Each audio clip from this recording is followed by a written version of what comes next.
He was a Navy SEAL who had survived the battlefield. But the real fight was waiting on an abandoned farm in the cold north.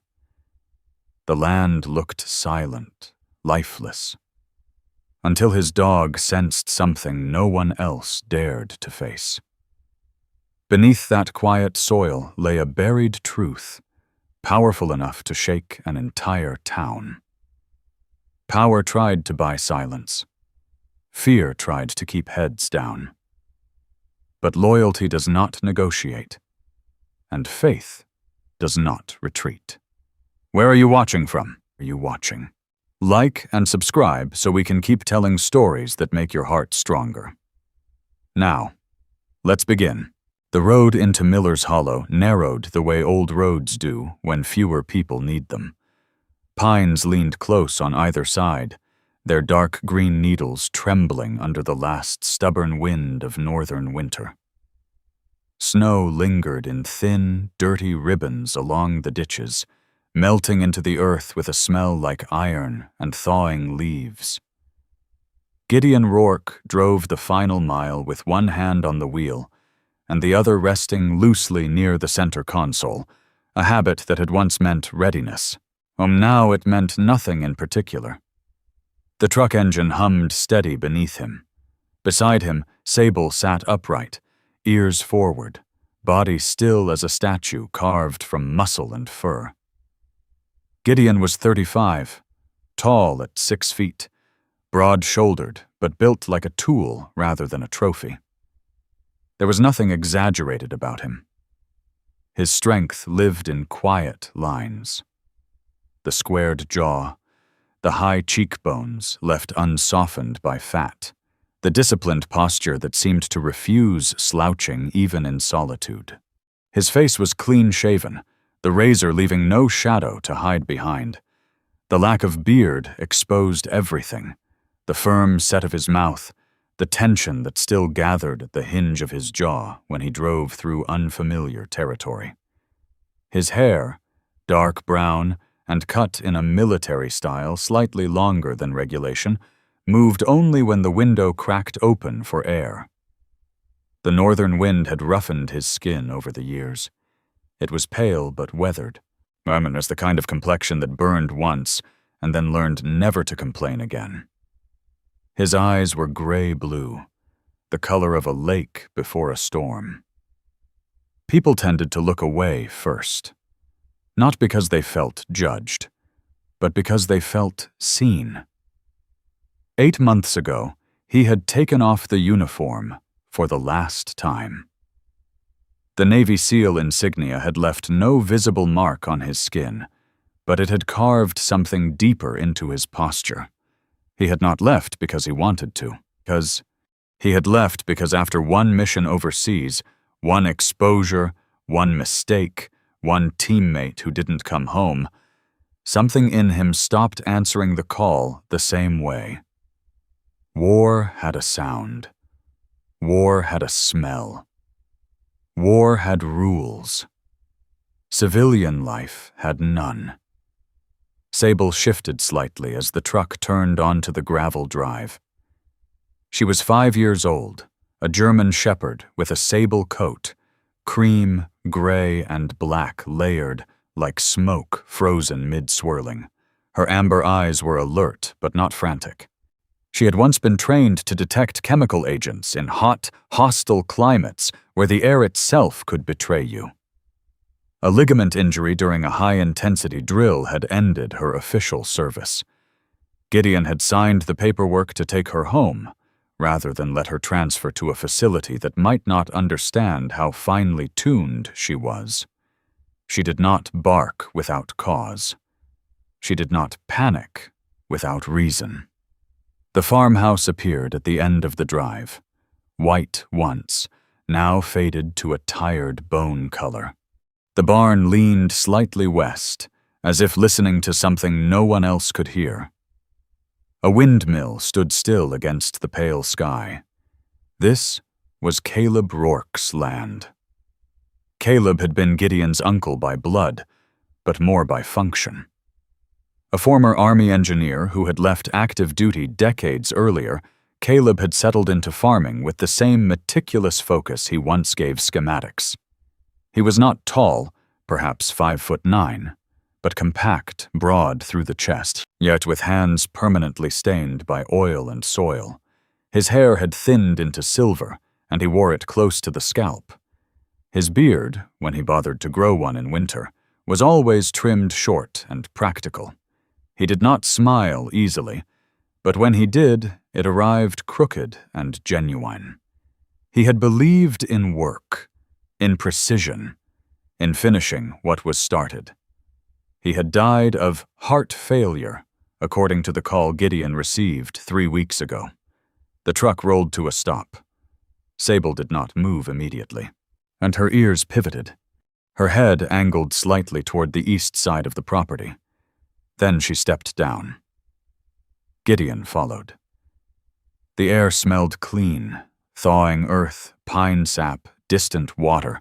No smoke, no chemical burn, no metallic sting. Yet Sable's body had changed. Her tail lowered slightly, not tucked, just measured. She walked forward 5 paces and stopped near a line of fencing that ran toward an old well house on the eastern boundary. She did not bark. She stood, watching. Gideon felt something tighten in his chest that had nothing to do with grief. Inside the farmhouse, dust lay thin across the surfaces. Caleb had not been a hoarder. Everything was arranged with spare efficiency. Tools hung level, boots lined beneath a bench, notebooks stacked by size. On the kitchen table sat a manila envelope addressed in block handwriting. Gideon. He stood there longer than necessary before opening it. The paper inside held only a short line in Caleb's familiar hand. "If you came back, don't let the dog drink from the east well." That was it. No explanation, no sentiment, just instruction. Gideon exhaled through his nose, slow and controlled. He had learned long ago that the absence of explanation often meant the explanation was dangerous. A knock came at the front door mid-afternoon. Marla Vance stood on the porch, briefcase in hand. She was 38, tall for a woman in town, nearly 5'10", with straight dark hair pulled into a low, efficient knot at the nape of her neck. Her face was angular but not severe. Her mouth had the habit of pressing thin when she was calculating. She wore a charcoal blazer over a neutral blouse, tailored slacks, boots practical enough for gravel. She looked like someone who preferred clean lines and clean outcomes. Her eyes, brown and sharp, flicked briefly to Sable before returning to Gideon. "Mr. Rourke," she said evenly, "I'm Marla Vance. I handled your uncle's estate." Her handshake was firm. No wasted pressure. She stepped inside without gawking. That earned a small measure of respect. "There's interest in the property," she said, after setting her folder on the table. "Northline Resource Group." Gideon's jaw shifted slightly. "Mining?" "Rare earth extraction. Legally permitted. Expanding operations north of the old quarry." Her tone suggested she preferred facts over drama. "They've offered above market value," she added. "Significantly." Sable moved closer to Gideon's side. Thus Marla noticed. "She trained?" "Yes." "For what?" "Chemical detection." Marla absorbed that without comment. A sudden metallic clink echoed faintly from outside, not loud but distinct. The sound of chain against pipe. Sable's head snapped toward the east side of the house. Not barking, not charging, just stillness, the kind that precedes a decision. Gideon felt the air shift, subtle as a pressure drop before a storm. Marla paused mid-sentence. "Is someone else on the property?" Gideon did not answer immediately. He stepped toward the window. Nothing visible. Just wind nudging the well house door. But Sable did not relax. Her nose lifted. Her breathing slowed. Deep, deliberate pulls of scent. And then she did something she almost never did without a command. She moved in front of Gideon, one step, between him and the door. The silence stretched. Then the wind died. The chain stopped moving. Sable's body loosened by 1 degree. Gideon exhaled. Probably loose hardware," he said calmly, though something colder had slipped beneath his ribs. Marla watched him for a long second, assessing. "You should know," she said quietly. "Northline has been attempting to purchase adjacent parcels for months. Some owners declined. Others reconsidered after maintenance issues." Maintenance issues. Barn fires, equipment damage, nothing provable. There it was. Not threat. Pattern. When Marla left, the sun had dipped lower, turning the pines bronze at their edges. Gideon walked toward the eastern well house. Sable kept pace, slightly ahead. The structure was small, wood siding weathered gray. The pump pipe descended into darkness. Gideon crouched. The metal cap had been removed recently. The bolts bore faint scoring. His pulse slowed, not quickened. Anger in him did not flare hot. It settled cold. He stood. War had taught him how to recognize sabotage. Caleb had taught him how to recognize unfinished work. Behind him, Sable made a low sound in her throat. Not fear, not aggression. Alert. Watching. Gideon looked across the land, stretching wide and pale beneath the northern sky. He had not come here looking for a fight. He had come because he had nowhere else to stand. The farmhouse windows reflected the dying light like blank eyes. Somewhere beneath this quiet ground, something was wrong. And for the first time since he had taken off his uniform, Gideon felt the old alignment click into place, not toward violence, but toward protection. Sable pressed briefly against his leg. The wind shifted again. The eastern well stood silent. But it no longer felt abandoned. It felt watched. Morning came thin and pale over Miller's Hollow. The snow along the fence lines had receded overnight, leaving behind damp earth that breathed quietly in the cold air. Gideon stood on the porch with a mug of black coffee cooling in his hand. The farmhouse creaked once as the temperature shifted, wood adjusting to light. Sable sat at his left side. She was still watching the eastern boundary, though not with the rigid tension of yesterday. And her sable coat caught the early light, black tipping fading into gray, then cream along her legs and underbelly. Her ears pivoted at the faintest rustle, but her body remained grounded, controlled. Gideon let his eyes follow hers. He didn't believe in omens. He believed in patterns. The words from Caleb's note had lodged somewhere behind his ribs, not as fear, but as instruction. Don't let the dog drink from the east well. He finished his coffee and stepped down from the porch. Come. Sable moved with him, matching his pace without needing the leash. The well house looked ordinary in daylight, a small wooden structure with a corrugated metal roof dulled by years of snow. The padlock hung open from where Gideon had unfastened it the previous evening.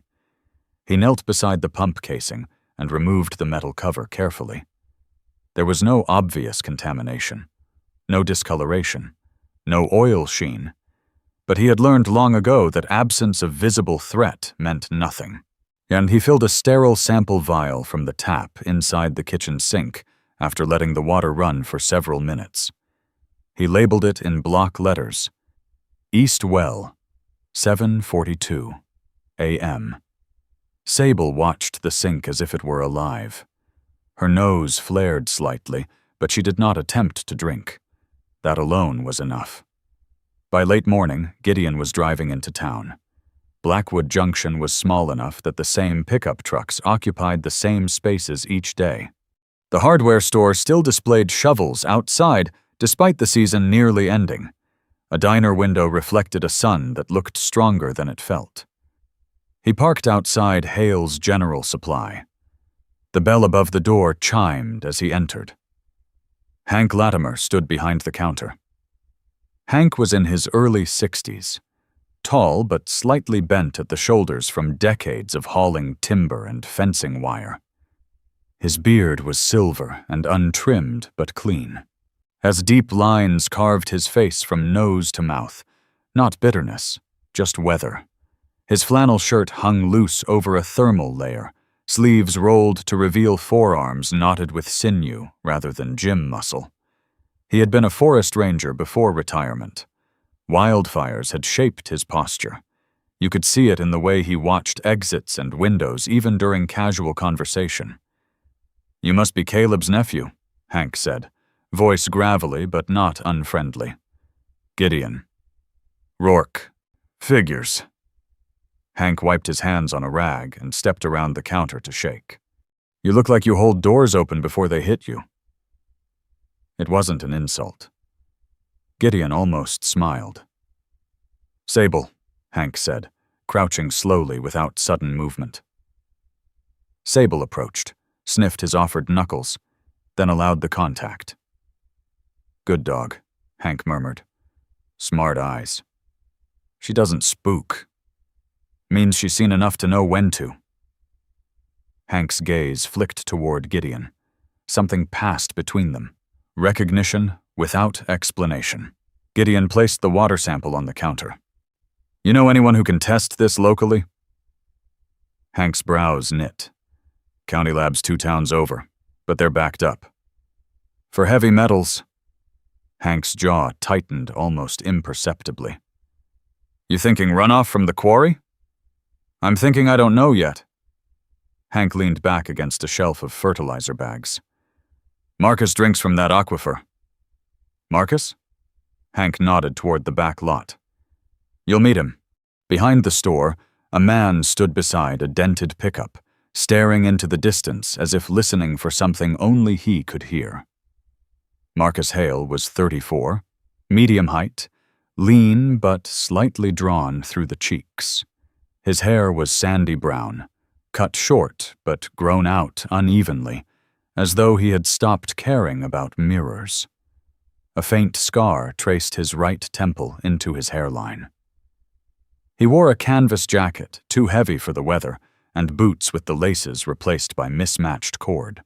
And his eyes, pale green, were alert in a way that didn't match the stillness of his body. Hank made introductions. Marcus's handshake was firm, but his grip lingered a fraction too long before releasing, as if confirming solidity. "You're the SEAL," Marcus said, not accusing, not admiring. "Was." Marcus nodded once. "Water's tasted wrong for months," he said. "Metallic. Thought it was the pipes." "Health issues?" Gideon asked evenly. Marcus hesitated. "Some rashes, fatigue." A flicker of something shadowed his face. "Doc says stress." Sable had moved closer. Marcus stiffened slightly at first, then froze when Sable pressed her shoulder gently against his thigh. Not playful. Steady. Marcus's breathing slowed. He hadn't realized it was shallow until it deepened. "She trained for that?" he asked quietly. "Chemical detection," Gideon said. "But she reads people too." Marcus let out a breath that might have been a laugh. "Wish someone trained me to read myself." Without warning, Sable's head snapped toward the direction of the old quarry beyond town. Her ears stood erect. She did not growl. She did not bark. She stared. Not at movement. There was none visible, but at distance. The stillness in her posture was not confusion. It was recognition. Marcus noticed. Hank noticed. Gideon felt a cold thread draw tight inside him. Sable held that fixed gaze for a long 5 seconds. Then she looked back at Gideon. Not anxious, waiting for instruction. The moment passed. Traffic hummed faintly in the background. A delivery truck rattled by. The world resumed its ordinary pace. But something had shifted. Not outside. Inside. Gideon turned back toward Marcus. "You willing to let me test your well too?" Marcus nodded. "Yeah." They drove out together. Marcus's property bordered the northern tree line, where the quarry access road curved behind scrub and pine. The house was modest, single-story, paint peeling near the porch rails, whilst a flag hung near the door. Edges frayed, but still upright. Inside, the kitchen smelled faintly of old coffee and cedar cleaner. Gideon filled a second vial from Marcus's tap. He wrote, "North Border, 12:16 p.m. As they stood there, Marcus rubbed at his forearm absent-mindedly. "You ever feel like you left something behind and it followed you anyway?" Marcus asked, eyes not meeting Gideon's. "Every day," Gideon replied. Marcus nodded once, as if that confirmed something. Back at Miller's Hollow, Gideon placed both vials in a padded case. He would drive them himself to the county lab in the morning. He did not trust courier services. That evening, Marla called. Her voice was crisp through the receiver. "Northline submitted preliminary expansion paperwork," she said. "If they acquire your parcel, they consolidate the water rights." "Meaning?" "They control flow monitoring." Gideon looked out across the field. The land looked peaceful. "Who signed the adjacent parcels?" he asked. "Two did. One refused." "And?" "There was a barn fire on his property last month." Silence. Marla's tone softened by a degree. "You should consider your options carefully." "I am." After the call ended, Gideon walked toward the eastern boundary again. The sky burned pink and gold as the sun lowered. Snowmelt trickled faintly somewhere beyond the tree line. Sable walked at heel without command. When they reached the well house, she stopped. Not tense. Not alarmed, but aware. Gideon placed his palm flat against the wooden siding. Cold. Solid. Below his hand lay pipes descending into groundwater that connected beyond property lines, beyond ownership, beyond contracts. Water did not respect deeds. It remembered where it flowed. Sable sat beside him. Her amber eyes tracked the horizon once more, toward the quarry. The land exhaled under evening wind. Gideon stood there until the light thinned to blue. He had not come to Miller's Hollow looking for purpose. But purpose, like contamination, had a way of seeping upward through cracks in the ground. And now he could not unsee it. The eastern well remained quiet. But it no longer felt like a simple warning. It felt like a boundary. The county lab sat 40 miles south, in a low concrete building that smelled faintly of disinfectant and heated dust. The parking lot was half full, government sedans, and 2 aging pickups with farm plates. Gideon arrived just after opening. Sable remained in the truck, windows cracked slightly. She watched him through the glass, head level, eyes steady. She never complained about waiting. Waiting was part of work. Inside, fluorescent lights hummed softly. The reception desk was staffed by a young technician with pale skin and tired eyes who looked as though sleep had been optional for years. Gideon signed the intake form, listed heavy metal testing as the priority, and paid the expedited fee without hesitation. When he stepped back into the cold morning air, the sky was a bleached blue, the kind that made everything appear sharper than it was. He drove home in silence. Back at Miller's Hollow, he didn't go inside. He went straight to the barn. The barn smelled of old hay and oil, dry, honest scents. Light filtered through cracks in the boards, striping the packed earth floor. Caleb had left the place in working order. Every tool hung level. Every wrench faced the same direction. Gideon walked along the back wall until he reached the heavy wooden workbench. He ran his fingers along its edge and felt something faint beneath the grain. A hairline seam. He crouched. A concealed hinge. He pressed. The plank shifted upward. Beneath it lay a narrow compartment lined with oilcloth. Inside was a worn atlas, edges softened, spine reinforced with electrical tape. He carried it into the farmhouse kitchen and set it under the light. Caleb's handwriting covered the inside cover in tight block letters. Flow matters more than ownership. Gideon exhaled slowly. He opened the atlas. Several pages were dog-eared. One had been carefully sliced along the inner seam.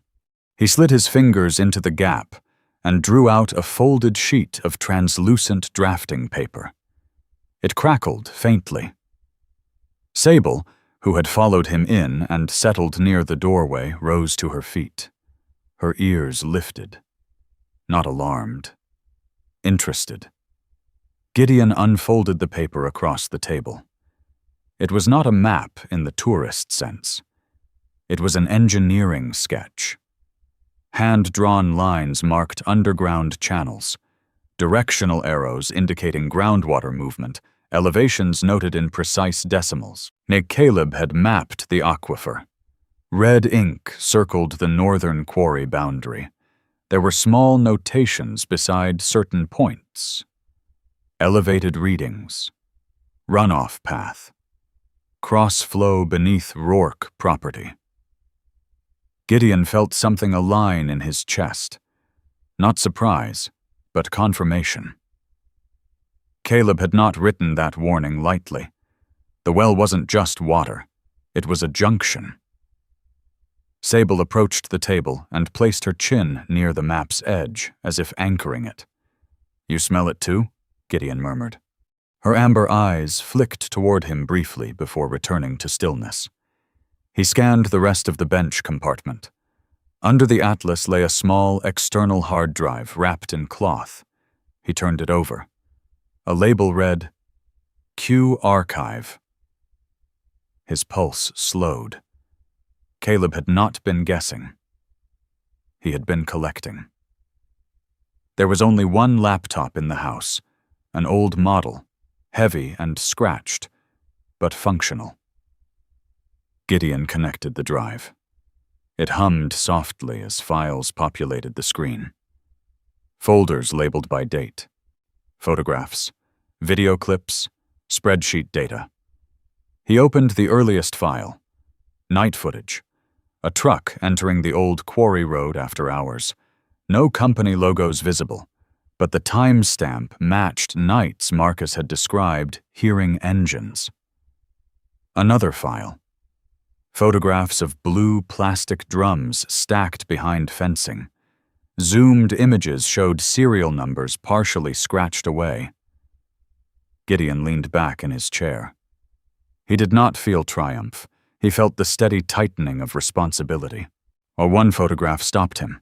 It wasn't dramatic. It was daylight. A single frame of the quarry perimeter from a distance. In the lower right corner, barely visible, stood a man in profile. Tall. Shoulders squared. Watching. The image was grainy, but the stance was unmistakable. Military. Not civilian. Not relaxed. Not lost. Standing like someone accustomed to control. The timestamp was 6 months before Caleb's death. Gideon zoomed in. the face blurred into pixels. But the posture was clear. Someone else had known, when Sable made a low sound in her throat. Not warning. Recognition. Gideon closed the image. The room felt smaller. He shut the laptop. This was no longer suspicion. It was structure. Caleb had been building a case, and someone had been aware of it. He stood and stepped outside into the late afternoon air. The land stretched wide beneath a sky turning amber. He walked the boundary toward the north side, where the property sloped gently toward the quarry access road. From this vantage, the quarry itself remained hidden by tree line. But the earth knew. Groundwater did not stop at fences. He crouched near a shallow depression where snowmelt gathered. The soil was darker there, damp longer than it should have been. He pressed his fingers into it and lifted a pinch to his nose, a faint metallic trace. Subtle, but present. Sable moved in a slow circle, nose low to the ground, tail steady. She did not fixate. She mapped. Was the way she had once done in arid landscapes, half a world away. Gideon stood again. If Caleb's data proved contamination, then Northline's interest in consolidating land wasn't about expansion alone. It was containment. He drove to Hank's house before sunset. Hank answered the door with sleeves rolled, expression guarded but not closed. "You look like you found something," Hank said. "Caleb was tracking aquifer flow," Gideon replied. "He had evidence." Hank's face tightened around the eyes. Figures? They sat at Hank's kitchen table. Worn wood, coffee rings embedded into its surface.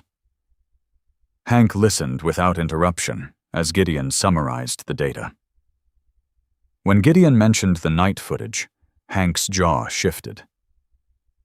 "There have been trucks," Hank admitted. "After midnight, no lights." "You tell the sheriff?" "I did." "And?" "Boone said without proof, it's noise." Hank stood and crossed to the window. He was tall enough that the top of his head nearly brushed the frame. Town depends on their tax revenue," he said. "School repairs, road maintenance. Hard to fight a hand that feeds." "Even if it poisons?" Hank's shoulders stiffened. "Especially then." Sable lay beneath the table, chin on paws, listening. Gideon left Hank's place with the hard drive secured inside his jacket. Night settled fast. The temperature dropped. Back at Miller's Hollow, he stored copies of the data on 2 flash drives. Redundancy was habit. He walked out to the barn one last time before turning in. The windmill creaked once overhead. Not mechanical failure, just wind adjusting direction. He stood still, breathing in the scent of cooling earth. Sable stood beside him. Not tense, not restless, just present. The land did not feel hostile. It felt burdened. Gideon closed his eyes briefly. When he opened them, his path forward felt less like choice and more like sequence. Caleb had mapped the water, collected proof, hidden it. Someone had known that someone had been watching, and the farmhouse windows reflected the first stars. Sable nudged his hand lightly with her nose. He rested his palm on her head. "We're not selling," he said quietly. She did not respond. She did not need to. The aquifer flowed unseen beneath them, and beneath that quiet current, something else moved. Not fear. Purpose. The night the barn caught, the sky was clear. Not storm dark, not wind torn, just wide and open, the kind of northern night that held sound in its hands and carried it farther than it should. Gideon was inside the farmhouse reviewing Caleb's files again, when Sable's posture changed. There was no bark, no frantic movement. She rose from where she lay near the door and walked, not ran, toward the back entrance. Her ears angled forward, her tail leveled, her breathing deepened. Gideon stood immediately. He had learned long ago that the most dangerous signals were quiet ones. When he opened the door, the air felt wrong. Not sharp, not metallic. Sweet, faintly sweet. Gasoline. His gaze snapped toward the barn. Orange light flickered against the interior beams. Flame did not roar at first. It crept. Gideon moved. No hesitation. No thought. He sprinted across frozen mud as fire crawled along the lower boards of the barn wall, licking upward through dry timber. The smell thickened fuel and smoke and old hay surrendering at once. Sable ran slightly ahead, but stayed clear of the growing heat, circling wide as if mapping perimeter. Inside the barn, the flames had begun along the west corner near the fuel drum storage area. Not an accident. Not electrical. Intentional. Gideon grabbed the nearest extinguisher mounted by the door and tore the pin free. He worked methodically. Low sweep, controlled bursts, driving foam into the base of the fire. His mind did not register fear. It registered sequence. Heat blistered across his forearms where his sleeves rode back. The wind shifted once, just enough to threaten spread. Sable barked sharply once command tone. Gideon followed her signal and spotted a second ignition point behind a stack of baled hay. 2 origins. Planned. He extinguished the second flare before it caught full. By the time the smoke thinned to choking haze instead of roaring blaze, headlights cut across the field. Hank's truck. Hank stepped out before the engine died, beard lit amber by remaining flame glow. Behind him came Marcus in his battered pickup, door left hanging open as he ran forward. "You good?" Hank called, voice tight but steady. Gideon nodded once, breath controlled. "Accelerant," he said. Marcus's eyes scanned the ground, jaw clenched. Under the porch light, his features looked sharper, the scar near his temple pale against flushed skin. But he had once served infantry overseas. 3 deployments before an IED blast had ended it. The blast hadn't taken a limb, but it had taken something steadier. Sudden noises still flickered across his nerves like lightning in dry grass. He looked at the charred boards and inhaled carefully. "Someone's sending a message," Marcus said quietly. Hank spat to the side. "Or testing how fast you run." The sheriff arrived 15 minutes later. Elias Boone stepped out of his cruiser with measured calm.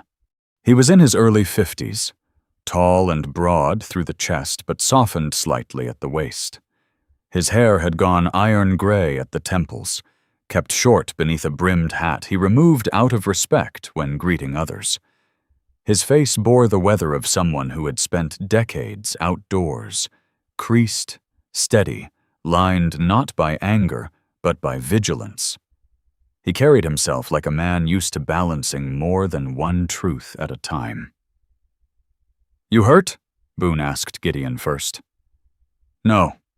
Boone walked the perimeter, a flashlight beam gliding across the ground. He knelt near the west corner, shined light over a darkened patch of earth, ran a finger through it, lifted it to his nose. His expression changed only slightly. "Gasoline," he confirmed. "You'll investigate?" Hank asked, not confrontational, but direct. Boone stood slowly. "I will document." The difference between investigate and document settled heavy in the air. "Northline's expansion hearing is in 2 weeks," Boone added evenly. "Tensions are high." Gideon met his eyes. "Are you implying this is about that?" "I'm implying," Boone replied carefully, "that accusations without proof turn neighbors into enemies." Smoke thinned into pale threads drifting upward. The barn wall remained scorched. but standing. Boone made notes, took photographs. His tone stayed neutral. Before leaving, he paused beside Gideon. Security cameras might not be a bad idea. It was advice, or warning, or both. After the cruisers and trucks left, as the field grew quiet again, the sky had not changed. Stars remained indifferent. As Gideon walked the perimeter alone, Sable stopped near the fence line and lowered her nose to the ground. She did not circle wildly. She tracked. Step by step. Slow. Measured. Her tail stiffened once, then relaxed. She followed a faint scent trail not toward the road, but toward the northern tree line leading in the direction of the quarry.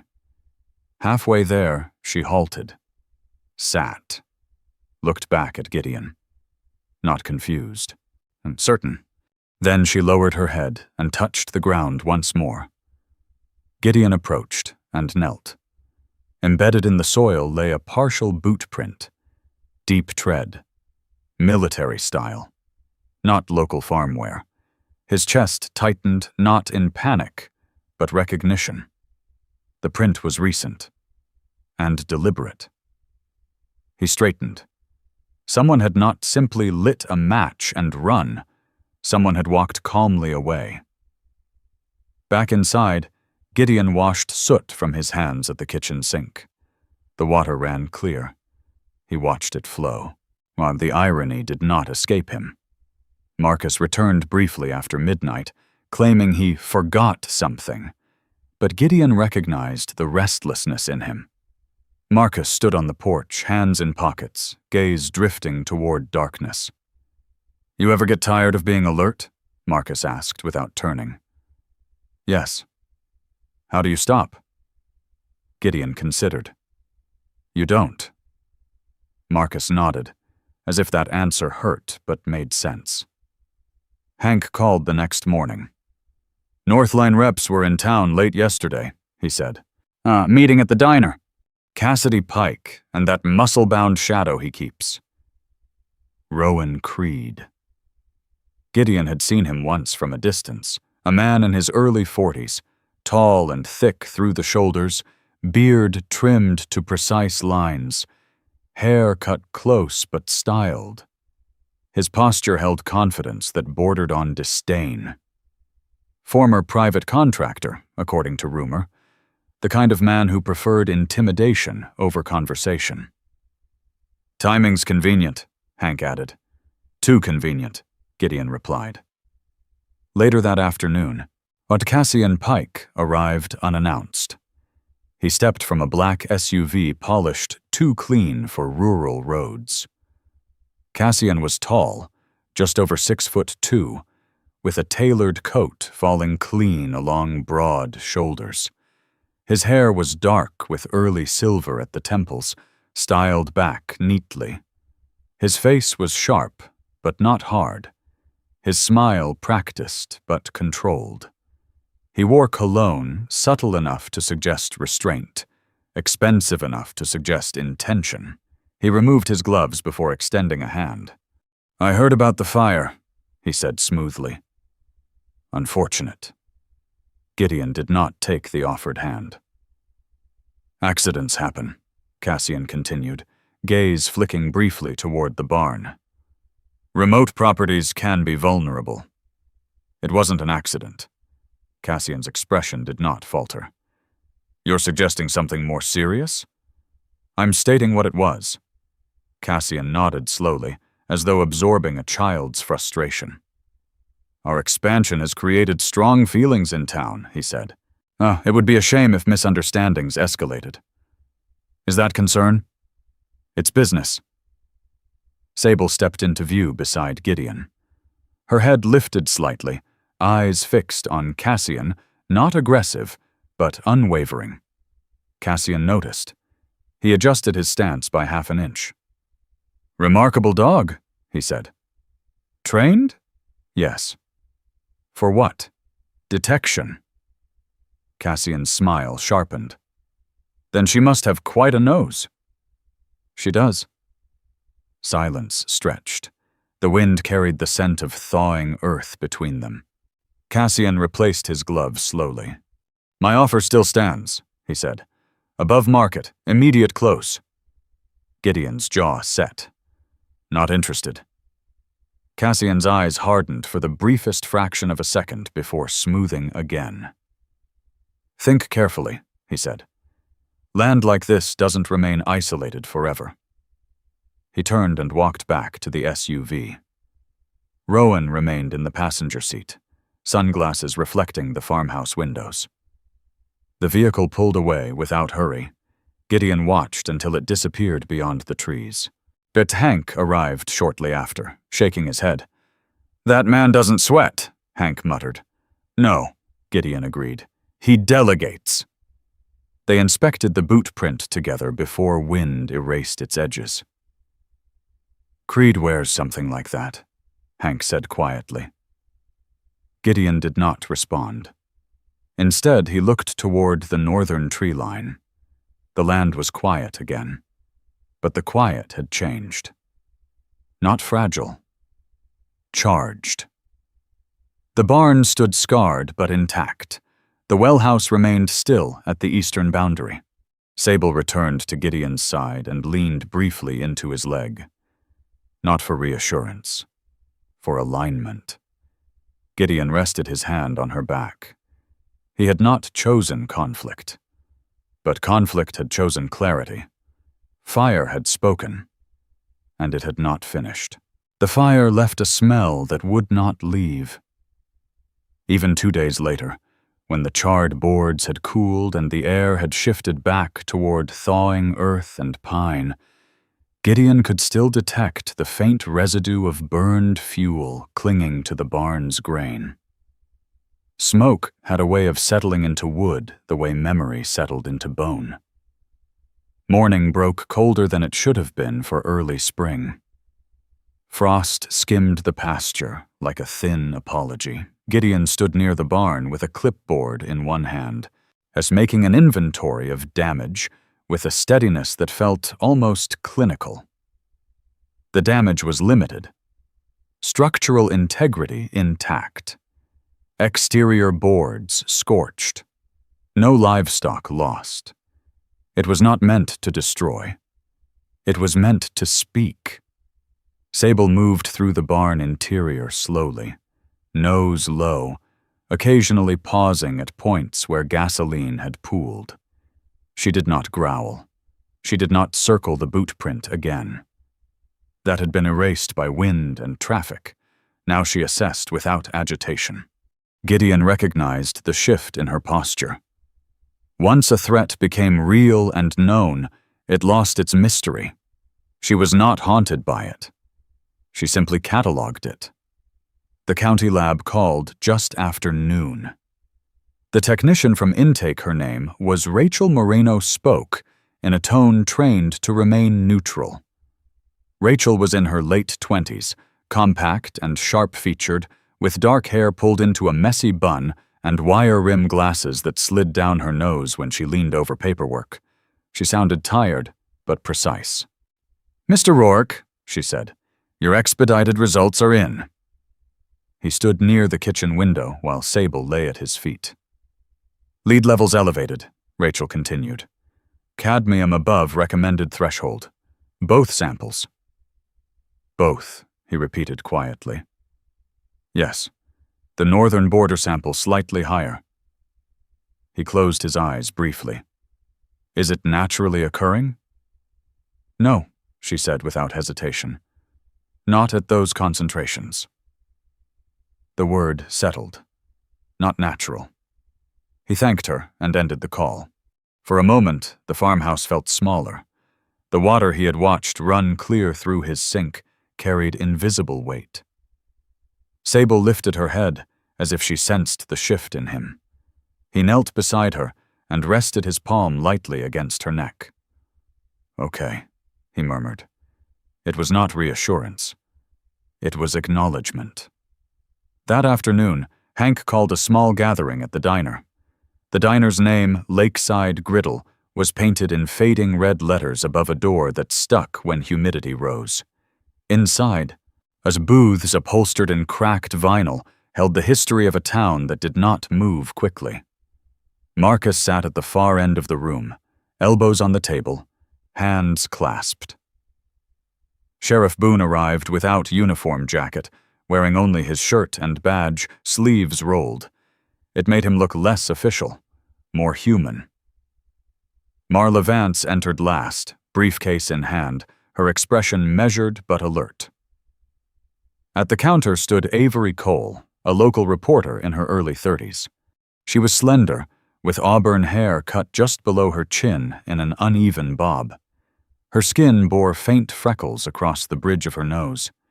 She wore a denim jacket over a black sweater and held a notepad she had clearly used too often.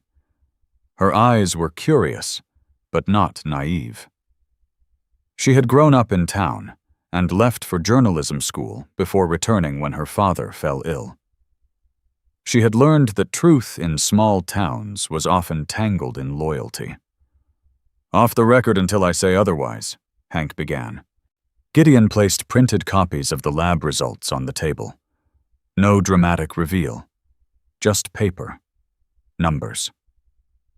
Marcus read first. His jaw tightened, then stilled. Sheriff Boone studied the pages in silence, lips pressed thin. Marla skimmed with trained speed. Avery's eyes flicked between lines, absorbing quickly. "Is this verified?" Boone asked. "County lab," Gideon replied. Boone exhaled slowly. "The aquifer connects under 3 properties," Hank said. "Maybe more. And Northline consolidating water rights would allow them to control monitoring," Marla added. Avery's pen paused mid-note. "Have you spoken to Northline?" she asked. "I've spoken to Pike," Gideon said evenly. "And?" "He's still offering to buy." Silence. The coffee machine hissed behind the counter. Marcus leaned back suddenly, eyes unfocused for a fraction of a second. His breathing hitched. The sound of a dropped plate in the kitchen clattered sharply, a small noise. But Marcus's shoulders locked. His hand gripped the table edge. Sable, who had been lying near the booth entrance, rose instantly. She crossed the space without command and pressed firmly against Marcus's leg. Not tentative. Solid. Marcus's breath stuttered once, then slowed. His hand relaxed from the table. The diner quieted. Avery watched with something like awe.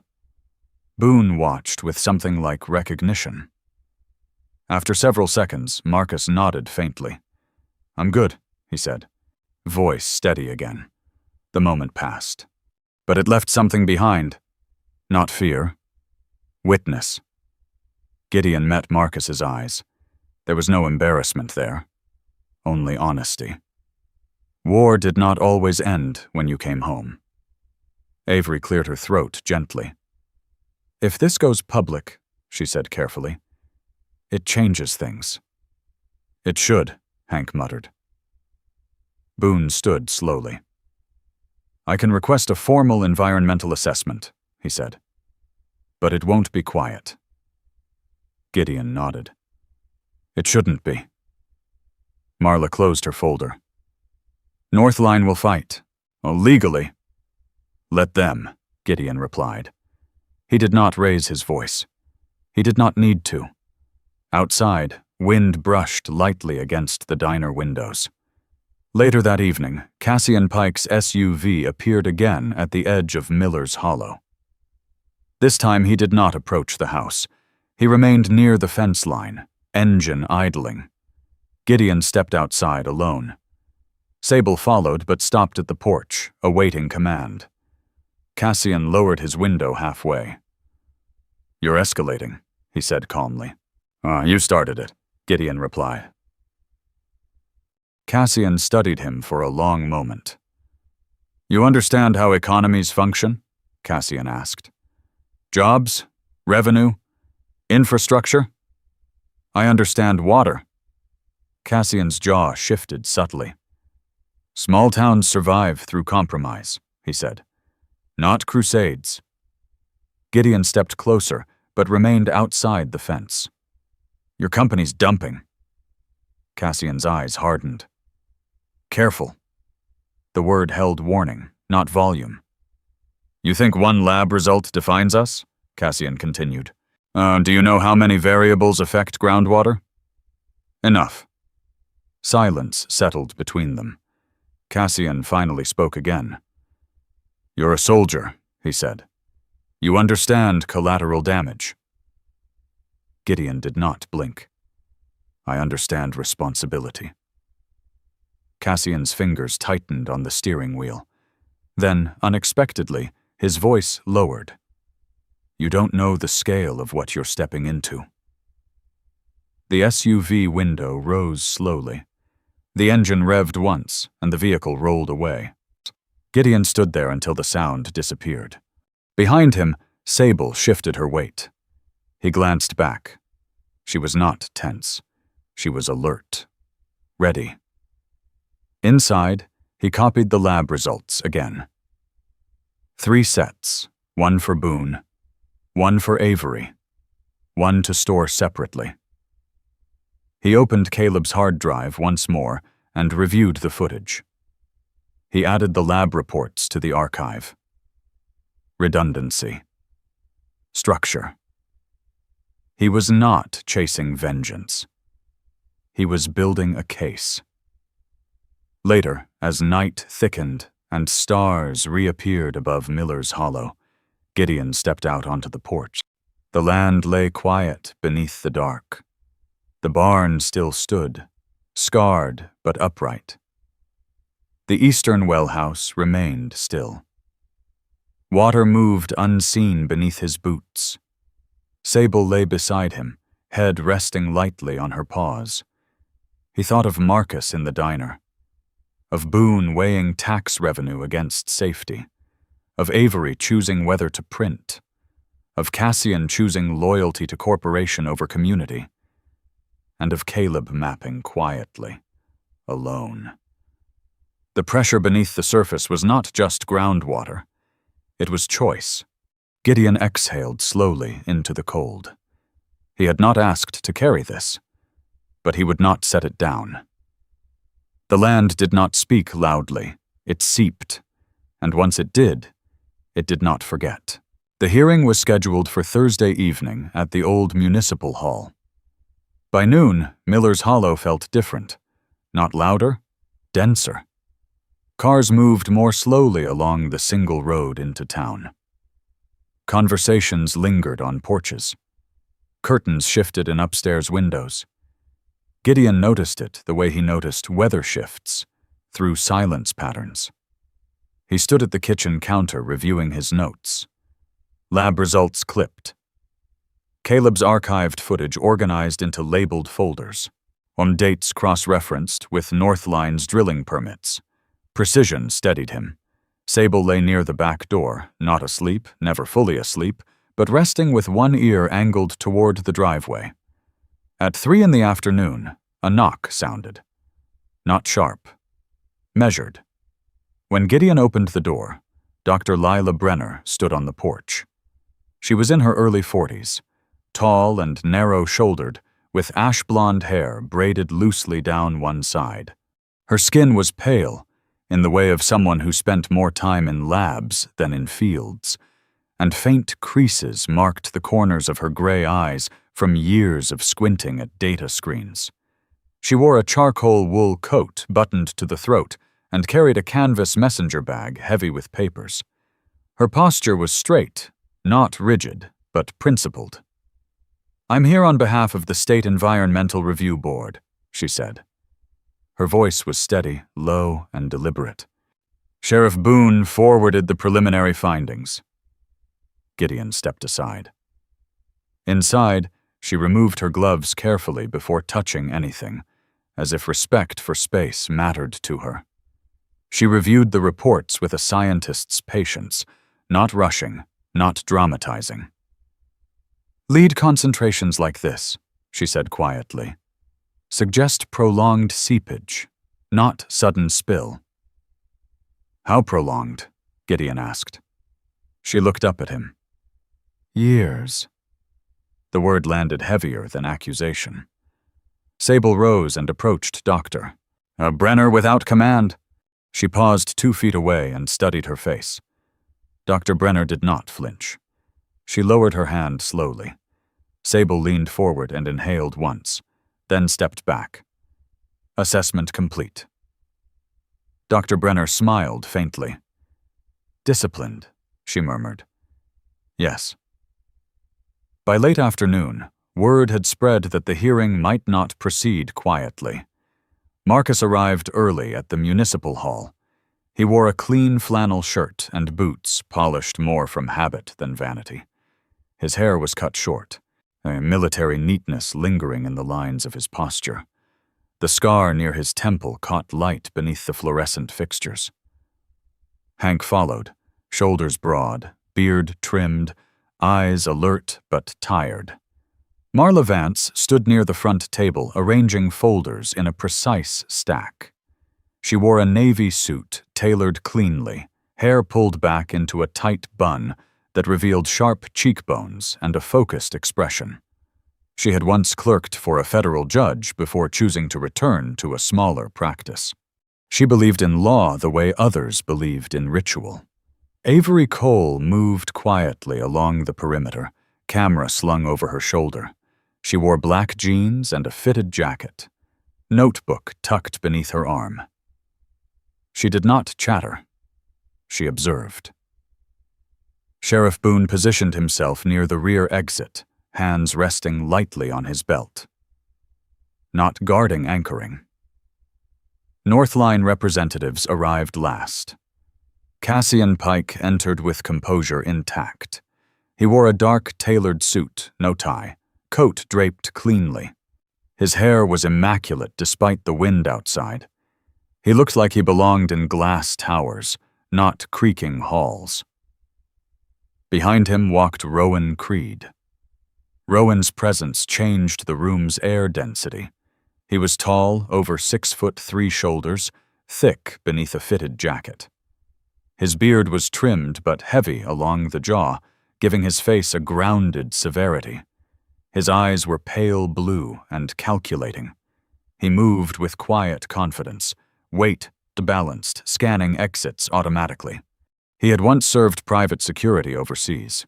That much was known. Rumors suggested he had left after an incident no one fully explained. He stood half a step behind Cassian. The hearing began with formalities. Town council members seated at a folding table. Microphones that crackled. Cassian spoke first. Measured. Polished. Northline Energy remains committed to sustainable growth, he began. We have followed regulatory standards at every phase. Murmurs rolled through the hall. When Marla presented the lab results, the murmurs sharpened. Dr. Brenner stepped forward when called. She did not dramatize. She described aquifers and sediment movement, long-term contamination patterns, the impossibility of such concentrations forming without sustained input. She spoke clearly enough that even those without scientific training understood the gravity. Cassian's expression shifted only subtly. Correlation does not equal causation, he said. Dr. Brenner did not blink. Consistent spatial distribution does. The room held breath. Then Sable moved. She had been lying quietly beside Gideon's chair at the aisle. Without command, she rose and turned her head toward Rowan Creed. Not a growl, not aggression. She fixed him with a stillness that felt deliberate. Rowan met her gaze. For a fraction of a second, something flickered across his face. Not fear, not anger recognition. His jaw tightened imperceptibly. Sable stepped one pace forward, stopped, sat, eyes never leaving his. The room remained focused on the debate at the front, but in that quiet exchange, something unspoken passed. Rowan shifted his stance. Not retreat, adjustment. Gideon noticed. He filed it away. The hearing continued. Avery recorded statements from townspeople farmers describing metallic taste in water, parents referencing unexplained illness clusters. Boone requested a formal state investigation. Cassian countered with calls for independent review. The tension did not erupt. It thickened. When the session adjourned near 9, night had settled fully outside. The parking lot buzzed with low conversations. Gideon stepped into the cold air with Sable beside him. Marcus approached. "Feels like the ground's cracking," Marcus said. "It is," Gideon replied. Dr. Brenner exited shortly after, coat buttoned high. "Prepare for resistance," she told Gideon quietly. "Corporate counsel will attempt to delay." "We won't." She nodded once and left. Cassian approached one last time. "Oh, you're turning this into something larger than it needs to be," he said. "It already is." Cassian studied him. "You could have walked away with security." Gideon did not answer. Rowan stood slightly behind, gaze unreadable. Sable remained seated at Gideon's side, calm but unyielding. Cassian exhaled slowly. "You think exposure protects you," he said. "It complicates everything."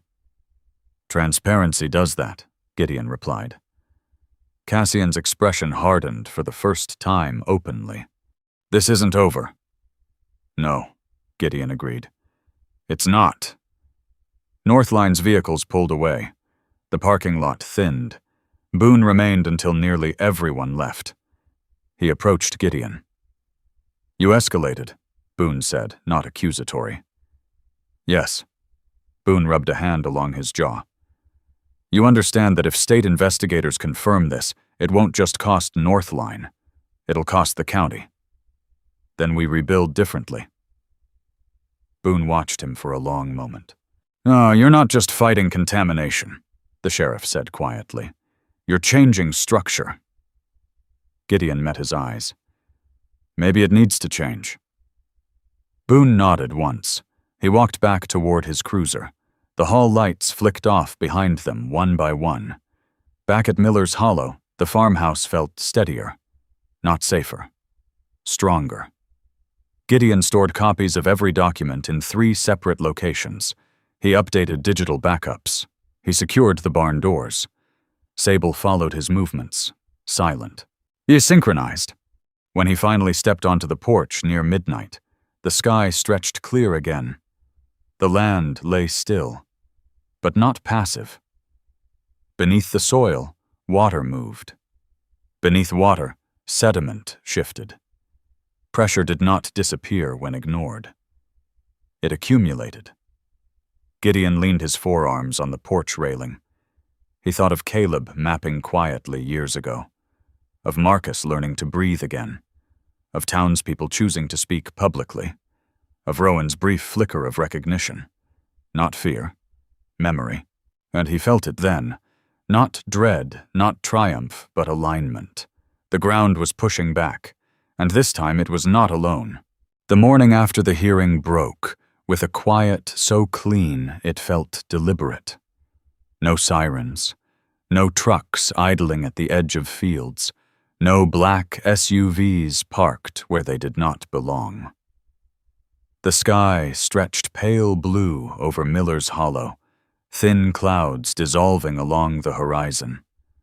Frost clung to fence posts like fine ash, catching early light. Gideon stood at the eastern boundary of the property, boots planted in soil still damp from thaw. The well house sat 20 yards behind him, silent and squared. Beyond the tree line, the land dipped gently toward the stream that braided through 3 properties before feeding into the larger basin. Water moved unseen. He could feel it now in a way he had not before. Sable stood beside him, posture relaxed, but attentive. Her sable coat caught the morning light cream and charcoal layered along her back, amber eyes scanning without urgency. She was 6 years old now, mature, disciplined, not reactive, deliberate. Her ears twitched once toward the road. Gideon did not turn immediately. He had learned not to flinch at every sound. When he did look up, it was not a black SUV approaching. It was a convoy of vehicles bearing state insignia. White utility trucks. A van marked with environmental control seals. Sheriff Boone's cruiser rolled at the rear. Lights off. The state had not delayed. Dr. Lila Brenner stepped from the lead vehicle. Coat replaced with a field jacket, braid tucked beneath a cap. Her expression was composed, though there was an undercurrent of urgency in her movements. Behind her emerged Agent Thomas Greer, a federal investigator assigned through environmental enforcement channels once interstate aquifer impact became likely. Greer was in his late 30s, broad through the shoulders, with close-cropped dark hair and a faint 5 o'clock shadow that gave him a permanent edge of fatigue. His eyes were steady brown, direct, but not hostile. A thin scar cut across his left eyebrow, a remnant, perhaps, of field work more physical than bureaucratic. He wore a plain windbreaker over a tactical vest and carried a tablet instead of a clipboard. He moved like someone who trusted procedure but prepared for disruption. "Mr. Rourke," Greer said, extending a hand. Gideon shook it. Firm. No contest. "We'll begin with perimeter testing and subsurface scans," Greer explained. "If contamination gradients align with projected flow models, and we move to subpoena." Gideon nodded once. No triumph. Only confirmation. Sable circled Greer briefly before returning to Gideon's side. She did not challenge him. She accepted his presence. Within an hour, technicians placed ground probes along marked intervals. Sampling pumps hummed softly. Drones lifted to map runoff patterns. The land, once quiet under private conflict, now bore witness to measured scrutiny. Marcus arrived mid-morning, hands in jacket pockets, eyes sharper than usual. He watched the equipment being unloaded, as if assessing a new perimeter in unfamiliar territory. "You think this ends it?" Marcus asked. "No," Gideon replied. "It changes it." Hank pulled in shortly after with coffee for the crew. Avery stood near the fence line recording footage, but kept distance, respecting the federal process. Sheriff Boone spoke quietly with Agent Greer near the edge of the field. Their conversation was low but firm, jurisdiction layered over responsibility. By midday, word spread. Townspeople gathered along the roadside, not protesting, observing. Something fundamental had shifted. The land was no longer rumor. It was evidence. As technicians lowered a deeper core sample rig near the northern boundary, Sable stiffened. Not toward the vehicles, not toward the crowd. She turned sharply toward the old oak that marked the edge of Caleb's mapped quadrant. Her body lowered, nose angled to the wind. Then she began walking slowly, parallel to the boundary fence, stopping precisely where the soil darkened subtly, almost imperceptibly. She sat, eyes forward. Agent Greer noticed the movement. He followed her line of sight. "What's there?" he asked. Gideon approached the spot. The soil appeared ordinary, no surface pooling, no discoloration dramatic enough to alarm. But Sable did not move. Greer crouched and signaled a technician. "Core here," he said. The drill bit descended. But when the sample tube emerged minutes later, the lower sediment band was darker, thicker. The technician's expression shifted. Greer's jaw tightened. "Send it expedited," he ordered quietly. Sable rose only after the tube was sealed. She returned to Gideon's side without command. The message was clear. detection did not always require machines. By late afternoon, news spread beyond town limits. State authorities issued a preliminary advisory. Northline's corporate offices released a carefully worded statement expressing concern and commitment to cooperation. Cassian Pike did not appear at Miller's Hollow. Instead, a press conference was scheduled for the following day at corporate headquarters. Rowan Creed did appear, briefly. He parked at the far edge of the public road, engine running, window down. He did not step onto the property. He watched. Gideon saw him from across the field.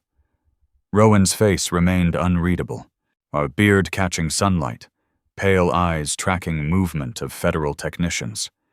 Their gazes met across distance. No words, no gestures. Then Rowan looked away first. His SUV rolled backward and disappeared beyond the bend. Something in that retreat felt less like surrender and more like recalculation. Evening came with cold clarity. Technicians secured equipment. Federal markers remained planted along the boundary. Agent Greer approached Gideon before leaving.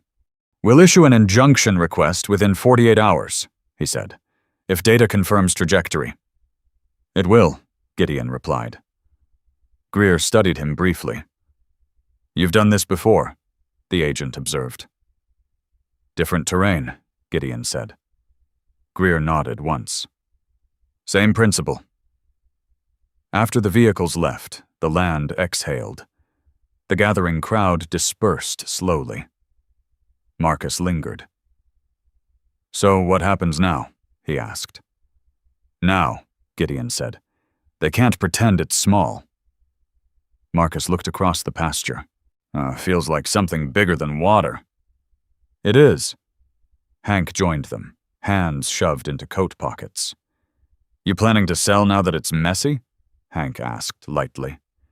Gideon looked at the barn scarred but standing, at the well house, at the tree line. "No." He paused. "I'm staying." The word carried weight beyond ownership. Later that night, Gideon walked the boundary once more. Sable moved beside him, relaxed now, not vigilant, settled. The sky above shimmered faintly with northern lights, thin green ribbons barely visible, but undeniable. He thought of Caleb mapping alone, of Marcus choosing to show up despite fractured sleep, of Boone standing between budget and justice, of Avery recording truth, of Dr. Brenner and Agent Greer bringing state weight into local soil, and of Rowan Creed, watching. What remained after exposure was not chaos. It was clarity. The land did not need saving in the dramatic sense. It needed protection, stewardship, structure. As Gideon paused near the barn, he imagined it not as a relic, but as foundation.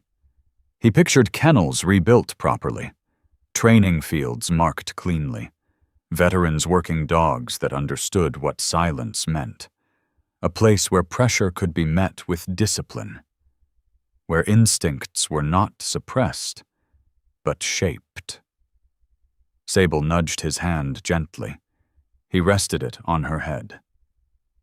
"You and me," he murmured. "Not vow. Statement. The contamination battle would proceed through courts, through hearings, through evidence. But something else had already taken root. A different structure. One built not only to defend land, but to reclaim it. The frost would melt. The investigation would advance. Northline would answer. But here, in the quiet after escalation, Gideon understood something steady. The ground had pushed back. And what remained was not fear. It was resolve. Sometimes miracles do not arrive as sudden light breaking through the sky. Sometimes they come quietly, as courage that refuses to bend, as truth that rises no matter how deeply it is buried, as a loyal dog who senses danger before we do, or as a small town that decides fear will no longer define it. Gideon did not ask for a battle. He asked for clean water, for honesty, for peace on his land. What he found instead was resistance, corruption, and pressure from forces larger than himself. But what remained, what truly mattered, was faith. Not loud faith, not performative faith. The steady kind, the kind that believes God sees what is hidden beneath the surface. There is something sacred about standing your ground when the ground itself is threatened. There is something holy about protecting what has been entrusted to you. Your land, your family, your community, your calling. Maybe that is how miracles work, not as magic, but as alignment. When a man chooses integrity over convenience, when a community chooses truth over comfort, when loyalty stands beside you with 4 paws and silent devotion, when God turns exposure into protection and pressure into purpose. In your own life, you may not be fighting contaminated water or corporate power. Your battle may be quieter. It may be private. It may be something no one else sees. But the same principle remains. What is hidden will eventually rise. What is poisoned can be purified, and what is broken can be rebuilt stronger. If this story moved you, if it reminded you that faith and courage still matter in this world, share it with someone who needs strength today. Leave a comment and tell us what you would protect no matter the cost. Subscribe to the channel so we can continue bringing you stories of resilience, loyalty, and justice. May God bless you and your family. May He protect your home, steady your heart in moments of pressure, and guide you toward truth even when it feels heavy to carry. And may you always have the courage to stand when it matters most.